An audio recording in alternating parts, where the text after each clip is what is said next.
Hi, this is Robert Greer. This is GAM-575, PA-5. I'll start by showing the converter in action. So I'm going to delete all the outputs so you can see them regenerate. And all of the inputs are in models. It's just GLBs and textures. And so here in my converter, I made some changes to this. So firstly, I have an Azul model proto, which just contains multiple meshes, so that enables the multi-mesh behavior.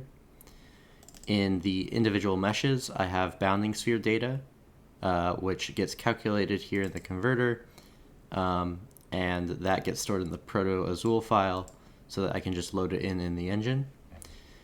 Lastly, for the textures, I added the MD5 hash, and that gets loaded here in the converter as well, and just stored in the proto file. So let me run the converter, and by default it will loop through all of those input files and generate all the output textures and all of the output models. So that runs now. It takes a little bit because it's doing all of them. And there it's done. So we can look in our data directory, and we have all of the proto Azul files that got regenerated here. So I also wrote a script to run this. It's just called convert, and it has some options, but by default it will do the same thing and just loop through all of the inputs and generate the models. So it's pretty nice. But if you also want to go faster and just convert a single model, it has an option to do that as well with -M. So I can show that once it's done. So I can, if I just want to do like the dog and the duck, then I can do that, and I can iterate faster on those. So after I ran that, now I have my files and I can open the engine.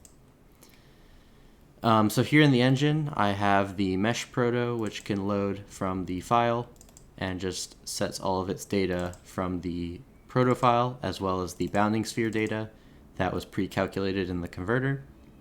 And likewise for the texture, that loads from a file and sets up the texture according to the proto file. Lastly, in game object, I have another graphics object for each game object that represents the bounding sphere, and I just render that conditionally if I want to render the spheres. So in game class, to set this all up, I load all the textures with texture proto, and I load all the meshes with mesh proto. And I can also load the file once and then load a bunch of the individual meshes or textures. In this case, this one has a lot, so that goes a lot faster to do it that way. And yeah, let me run it and then show it all working. So we start up the engine. I have a bunch of objects in here. I can start out with group A. I have the fish, and I have the duck and the doghouse. And then group B, I have the corset here, and then also R2-D2 is hanging out over here with his texture. And then for group C, the multi-mesh, I did the camera.